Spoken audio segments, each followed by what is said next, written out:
Hello learners, welcome to my YouTube channel. आज की video में हम लोग डिस्कस करने वाले हैं कुछ इम्पॉर्टेंट क्लासिफिकेशन पर्सनैलिटी से रिलेटेड। ठीक है, तो लास्ट वीडियोस में हम लोगों ने देखा था कि हमारी जो पर्सनैलिटी है वो उसका मीनिंग क्या होता है, कितने टाइप की हमारी पर्सनैलिटी थ्योरीज़ हैं, कौन कौन से फैक्टर अफेक्ट करते हैं हमारी पर्सनैलिटीज़ को। तो आज के लेक्चर में हम लोग डिस्कस करने वाले हैं कुछ क्लासिफिकेशंस। ठीक है, तो सबसे पहले हम लोग डिस्कस करेंगे क्रैशमेयर क्लासिफिकेशन। तो क्रैशमेयर का जो क्लासिफिकेशन है, याद रखेंगे ये किस पे, कौन सा बेस है इसके लिए, हमारा बायोलॉजिकल या फिजियोलॉजी। ठीक है, तो सबसे पहले क्वेश्चन ध्यान रखना है, क्रैशमेयर जो है इन्होंने जो क्लासिफिकेशन किया है वो किस बेसिस पर किया है, बायोलॉजिकल बेसिस पर। ठीक है, तो इन्होंने 4 टाइप से जो है पर्सनैलिटी को क्या किया है, एक तरीके से डिफ़ाइन किया है। तो सबसे पहले आता है एथलेटिक। तो एथलेटिक को इन्होंने बोला है कि जो फिज़िकली स्ट्रॉन्ग होते हैं, ठीक है, पावरफुल जो बंदे हैं वो इसके अंदर आएंगे। दूसरा, ये खुद से ही सेटिस्फाई होते हैं, तो सेल्फ सेटिस्फेक्शन इनमें देखने को मिलती है। नेक्स्ट, जैसे चाहे वैसे सिचुएशन में ये अपने आप को क्या कर लेते हैं, उसके अकॉर्डिंग अपने आप को ढाल लेते हैं।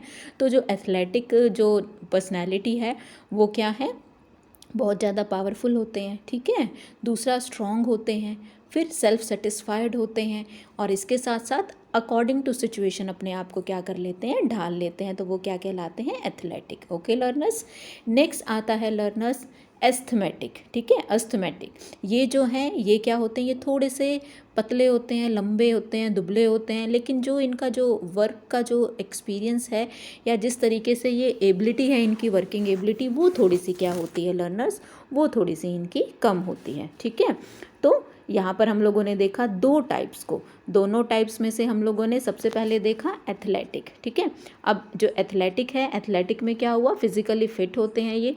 ठीक है, फिजिकली फिट है लेकिन स्ट्रॉन्ग भी होते हैं। और जो एस्थमेटिक है ये क्या होते हैं, ये थोड़े से टॉल होते हैं, स्लिम होते हैं, लेकिन इनकी जो वर्किंग एबिलिटी है वो क्या होती है, थोड़ी सी कम होती है। ठीक है, इसके बाद थर्ड आता है पिकनिक टाइप। जो पिकनिक टाइप जो है ये क्या होते हैं, ये देखो नाम से ही पता चल रहा है, थोड़े से ये क्या होते हैं, सिंपल सोबर होते हैं। ठीक है, कैसे होते हैं, सिंपल होते हैं, लेकिन थोड़े से जो सोशल वर्क होते हैं उसमें इनका इंटरेस्ट ज़्यादा होता है। तो जो सोशल वर्क है उसमें क्या है, इनका इंटरेस्ट ज़्यादा होता है, फेमस होते हैं। ठीक है, और थोड़े से मतलब हंसी मजाक करने वाले ये बंदे होते हैं, पिकनिक टाइप के। फिर आता है डिस्प्लास्टिक। अब ये बंदे कैसे होते हैं, ये होते हैं नॉर्मल होते हैं। ठीक है, दूसरा अगर मैं बात करूँ, नॉर्मल के साथ साथ कोई भी स्पेसिफिक ट्रेट इनके अंदर प्रेजेंट नहीं होती। तो याद रखेंगे, डिस्प्लास्टिक जो पर्सनालिटी है वो कैसे बंदे होते हैं, वो नॉर्मल होते हैं, कोई स्पेसिफिक ट्रेट उनके पास अवेलेबल नहीं होती। तो देखिए लर्नर्स, हम लोगों ने अभी डिस्कस किया है किस चीज़ के बारे में, क्रैशमेयर क्लासिफिकेशन। इन्होंने बायोलॉजिकल बेसिस पर पर्सनालिटी को 4 पार्ट्स में डिस्ट्रीब्यूट किया है, एथलेटिक, एस्थमेटिक, पिकनिक और डिस्प्लास्टिक। ठीक है, तो इन चारों को हम लोगों ने देख लिया है। इनसे क्वेश्चन पूछा जाता है, तो आप याद रखेंगे जो एस्थेटिक है उनकी क्या क्या ट्रेट्स हैं, जो पिकनिक है उनकी क्या क्या ट्रेट्स हैं। ठीक है, चलिए नेक्स्ट डिस्कस करते हैं। नेक्स्ट क्लासिफिकेशन आता है लर्नर्स हमारा अकॉर्डिंग टू शेल्डन, शेल्डन के अकॉर्डिंग। ठीक है, शेल्डन ने क्लासिफिकेशन फिर से किस बिहाफ पर किया है, वही बायोलॉजिकल बिहाफ पर। इसमें सबसे पहले आता है एंडोमॉर्फिक। ठीक है, एंडोमॉर्फिक, जो एंडोमॉर्फिक होते हैं वो क्या होते हैं, वो सोशल भी होते हैं, वो काफ़ी फेमस होते हैं, ईजिली एडजस्ट कर पाते हैं। ठीक है, तो ये इनकी ट्रेट्स हम लोगों को लर्न रखनी है। ठीक है, इसके बाद नेक्स्ट की अगर हम लोग बात करें तो नेक्स्ट आता है हमारे मीजोमॉर्फिक। क्या आते हैं, मीजोमॉर्फिक। जो मीजोमॉर्फिक होते हैं वो क्या होते हैं, फिजिकली स्ट्रॉन्ग तो होते ही होते हैं, साथ साथ मेंटली भी बहुत ज़्यादा स्ट्रॉन्ग होते हैं, और मैच्योर पर्सनैलिटी होती है। तो मीज़ो को एक तरीके से लर्न रखने का तरीका क्या, मीज़ो मतलब मैच्योर होंगे, तो फिजिकली स्ट्रॉन्ग भी होंगे, मेंटली स्ट्रॉन्ग भी होंगे। ठीक है, ऐसे हम ट्रिक बना रहे हैं। इसके बाद नेक्स्ट आता है एक्टोमॉर्फिक। जो एक्टोमॉर्फिक हैं वो क्या है, वो थोड़े से कम मैच्योर होते हैं। ठीक है, लेकिन स्ट्रॉन्ग तो होते हैं, उनकी जो वर्किंग एबिलिटी है, काम करने की जो प्रवृत्ति है वो कैसी होती है, थोड़ी सी कम होती है। ठीक है, तो ये क्लासिफिकेशन हमें किसने दिया है, शेल्डन ने दिया है। अभी हम लोगों ने 2 तरीके के क्लासिफिकेशन डिस्कस करे हैं, एक तो आपका क्रैशमेयर क्लासिफिकेशन, दूसरा हम लोगों ने डिस्कस किया है शेल्डन क्लासिफिकेशन। इनसे भी आपसे क्वेश्चन पूछा जाता है। लर्नर्स ये वीडियो जो है आपके, चाहे आप HTET की प्रिपरेशन कर रहे हैं, CTET की कर रहे हैं, इवन नेट की भी आप प्रिपरेशन कर रहे हैं, तो लर्नर्स ये आपके जो है वीडियो बहुत आपकी हेल्प करने वाली है। और अगर आप में से किसी ने मेरी पिछली वीडियोस नहीं देखी हैं लर्नर्स, तो प्लीज़ मेरे चैनल पर जाइए और फटाफट से पर्सनैलिटी की वीडियोस को जो है ध्यान से देखिए। इसके अलावा और भी मैंने वीडियोस डाली हैं, इंटेलिजेंस की वीडियोस मैंने डाली हैं, ठीक है, लर्निंग की वीडियोस डाली हैं। एक हमारी कॉग्निटिव डेवलपमेंट थ्योरी आती है प्याजे की, जिससे क्वेश्चन हर बार पूछा जाता है, वो वीडियो भी मैंने इसके अंदर डाली है। इसके बाद नेक्स्ट क्लासिफिकेशन हम लोग देखेंगे हिपोक्रेट्स के अकॉर्डिंग, ठीक है। नेक्स्ट क्लासिफिकेशन हमारा क्या है, हिपोक्रेट्स के अकॉर्डिंग। इन्होंने जो डिस्ट्रीब्यूशन किया है पर्सनालिटी का, वो नेचर के बिहाफ पर किया है। किसके बिहाफ पर किया है, नेचर के बिहाफ पर। सबसे पहले आता है हमारा कोलरिक, ठीक है। अब जो कॉलरिक है वो क्या होते हैं, फिजिकली स्ट्रॉन्ग तो होते हैं, पॉजिटिव थिंकर भी होते हैं, लेकिन उनकी नेचर की अगर बात करें तो थोड़ा सा उनका नेचर अच्छा नहीं होता, चिड़चिड़े होते हैं, ठीक है। इस तरीके के पर्सनालिटी वाले बंदे को हम क्या कहते हैं, कॉलरिक पर्सनालिटी, ठीक है, अकॉर्डिंग टू हिपोक्रेट्स। इसके बाद नेक्स्ट आता है हमारा, अगर हम लोग देखें तो नेक्स्ट टाइप आता है मेलानकोलिक, ठीक है। मेलानकोलिक तो ये क्या है, ये भी बताते हैं कि ये जो है थोड़े से कैसे होते हैं, नेगेटिव थिंकर होते हैं, मतलब कि पॉजिटिविटी नहीं होती इनके पास। फिजिकली और इमोशनली भी क्या होते हैं, वीक होते हैं, ठीक है। थोड़े से क्या होते हैं, पावरफुल होते हैं, लेकिन खुश नहीं होते हैं ये, ठीक है। अपने आप में मतलब नेगेटिव चीज़ों को सोचते रहते हैं, और जो भी इन्हें मिला है उसमें सेटिस्फाई नहीं हो पाते हैं, ठीक है। तो इन्हें क्या बोला जाता है, मेलनकॉलिक। इसके बाद थर्ड आता है सैंग्विन।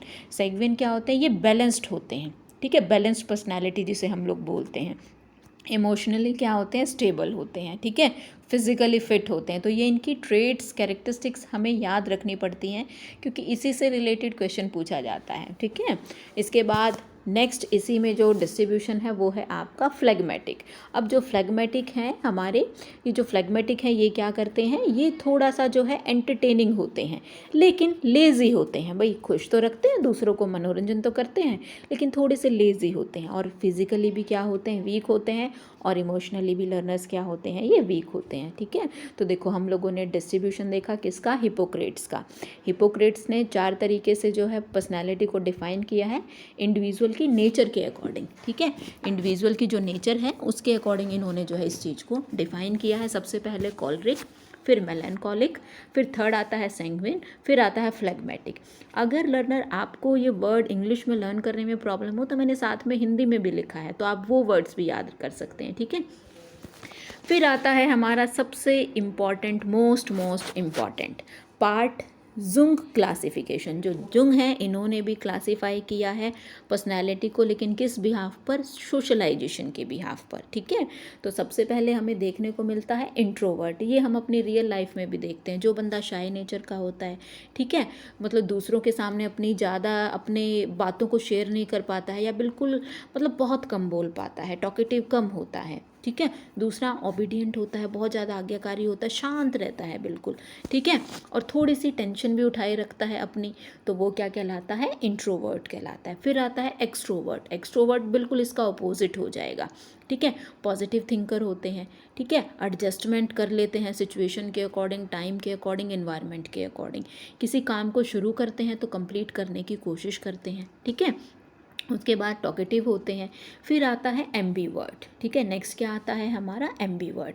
एम्बीवर्ट का मतलब यहाँ पर क्या हुआ, जिस इंडिविजुअल में ये दोनों ही कैरेक्टरिस्टिक्स होंगी, चाहे वो इंट्रोवर्ट की हम लोग बात करें या हम एक्सट्रोवर्ट की बात करें, तो दोनों ही कैरेक्टरिस्टिक्स जब हमें देखने को मिल रही हैं तो वो हमारा क्या कहलाता है, एम्बीवर्ट कहलाता है, ठीक है लर्नर्स। तो देखो हम लोगों ने कितने सारे टाइप्स जो है वो डिस्कस किए हैं आज, और इन टाइप्स से, पर्सनैलिटी के टाइप से क्वेश्चन आता है लर्नर्स। मैं आपको सिर्फ वही चैप्टर्स डिस्कस करवा रही हूँ जिनसे क्वेश्चन आपको देखने को मिलेगा, ठीक है। तो मेरी जितनी भी वीडियोज़ हैं, 20 से 25 वीडियोज़ हैं, अगर आप में से किसी ने नहीं देखी हैं तो प्लीज़ चैनल पर जाइए और फटाफट इन वीडियोज़ को देखिए, क्योंकि यहीं से लर्नर क्वेश्चन आपको पक्का देखने को मिलेंगे, ठीक है। एक बार फटाफट से थोड़ा सा समराइज़ करवा देती हूँ। हम लोगों ने डिस्कस किया है कौन सा, सबसे पहले क्रैशमर का डिस्कस किया क्लासिफिकेशन। क्रैशमर ने जो है 4 तरीके का बोला है, एथलेटिक, एस्टमेटिक, पिकनिक और डिस्प्लास्टिक, ठीक है। फिर हम लोगों ने शेल्डन का डिस्कस किया लर्नर्स। तो जो शेल्डन है इन्होंने एंडोमॉर्फिक, मेसोमॉर्फिक, ठीक है, एंडोमॉर्फिक, मेसोमॉर्फिक और नेक्स्ट हमारा क्या दिया है इन्होंने, एक्टोमॉर्फिक। ठीक है, इन्हें हम याद रखेंगे। इसके बाद फिर हिपोक्रेट्स ने क्या क्या दिया है, कॉलरिक नेचर के होते हैं, मेलनकॉलिक होते हैं, सेंग्विन होते हैं, फ्लेगमेटिक होते हैं। Okay learners. और लास्ट जुंग ने क्या दिया, इंट्रोवर्ट, एक्सट्रोवर्ट और एम्बीवर्ट। ज़्यादातर 90%, अगर मैं बात करूँ 90% बंदों की, तो वो क्या होते हैं, एम्बीवर्ट होते हैं। ठीक है, ऐसा किसने बोला है, ऐसा जुंग ने बोला है। ठीक है, तो लर्नर्स देखिए हम लोगों ने सारे के सारे इम्पॉर्टेंट जो है टाइप हम लोगों ने डिस्कस कर लिए, क्योंकि लास्ट ईयर क्वेश्चन आया हुआ है टाइप जो है थ्योरी से। तो अगर टाइप की बात करी जाए तो ये सारे टाइप्स मैंने आपको डिस्कस कर दिए हैं, ये आपके लिए मोस्ट इम्पॉर्टेंट है। अगर आप में से किसी ने पिछली वीडियोस नहीं देखी हैं तो प्लीज़ चैनल पर जाइए, वीडियोस को देखिए, अपने नोट्स प्रिपेयर करिए, ताकि एग्ज़ाम टाइम में आपको किसी तरीके की प्रॉब्लम ना हो। आपकी साइड से लर्नर्स मुझे सपोर्ट चाहिए, प्लीज़ मेरी वीडियोस को जो है कंप्लीट वॉच करिए, वीडियोस को लाइक करिए अगर आपको अच्छी लग रही हैं तो, और जितना पॉसिबल हो सके मेरी वीडियोस को शेयर करने की कोशिश करिए। चलिए लर्नर्स, मिलते हैं अपनी नेक्स्ट वीडियो में। Okay, bye bye, take care everyone.